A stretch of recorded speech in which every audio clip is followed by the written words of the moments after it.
You're too kind, Anas, and thank you so much again for the solidarity that you have shown, you in the British Muslim Initiative, and everybody who's come in on a miserable evening after work today to prove these populist politicians and tabloid sleazebags on the Daily Express wrong.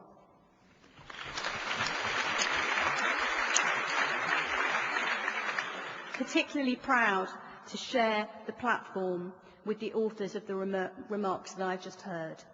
And doesn't the spectrum say a lot? Dominic Grieve, who describes himself as an old-fashioned conservative.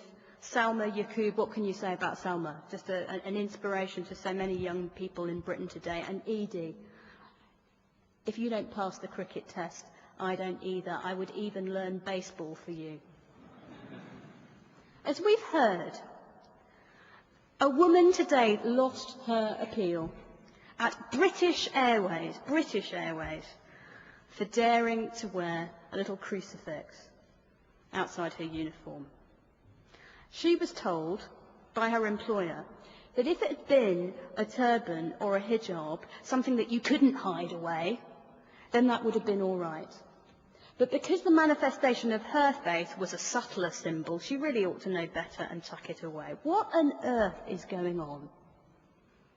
Have we got to a stage in this country, this great democracy, when we cannot cope with difference and we cannot cope with freedom of thought, conscience and religion? Some people may think so, but I say no.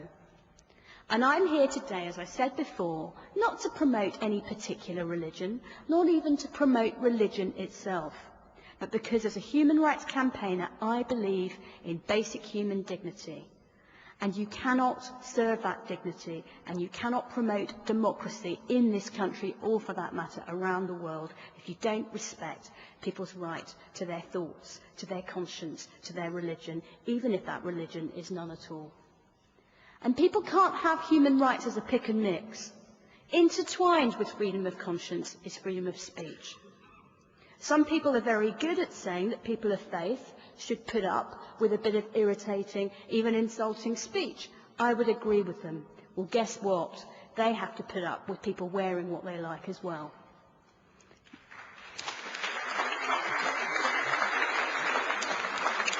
These are the values that were settled on by Democrats the world over after the horrors of the Holocaust and the Blitz.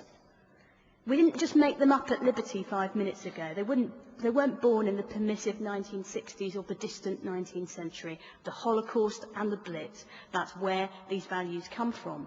In Britain, of course, being such a great and old democracy, the tradition goes even further back. And we remember that the struggle for democracy itself in this country was born out of the struggle for religious freedom. And let's reflect. Religious freedom isn't just the right to profess a faith, it's also the right to dissent within the dominant faith, even sometimes to the point of heresy. Difference within faith, difference of faith, the right to have no faith at all. Conscience.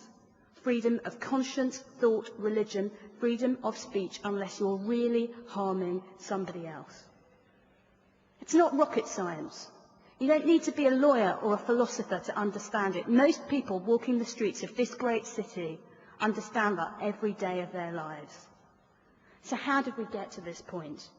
So-called progressive politicians telling young women what to wear. Mr. Straw, you know better than that. I think that young women shouldn't be lectured on what to wear by old men of any particular religion, including members of the Cabinet.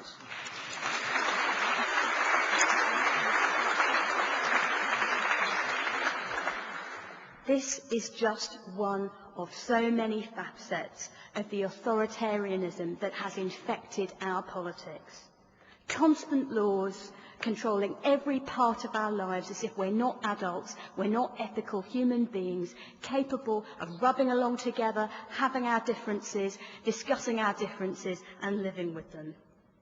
And it's a very, very dangerous and reactionary politics indeed. And you know what? Yes, Mr. Straw and all of your colleagues, you have your freedom of speech. You exercised your freedom of speech. And indirectly, women were attacked on the streets. Well done. And the freedom of speech that you have enjoyed, and I say applied very foolishly, is a freedom that you don't necessarily accord to others. When it's not you, but that toe rag Nick Griffin who's peddling his nonsense, then we're promised new speech offences. What a cheek. What are you going to do, oh mighty cabinet members? Arrest yourselves?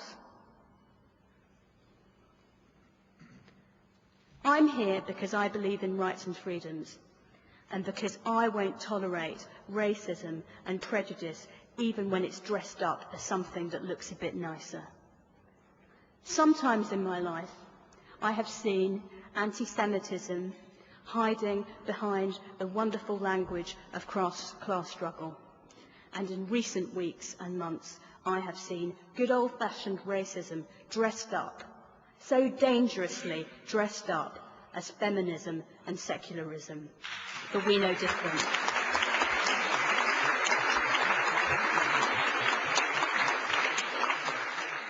True security and true cohesion, to use that awful, so abused word, comes from a society comfortable in its own skin, comfortable with its unifying values, fundamental rights and freedoms, basic human dignity, the right to be different. Let's all stand up for those values today. Thanks a lot.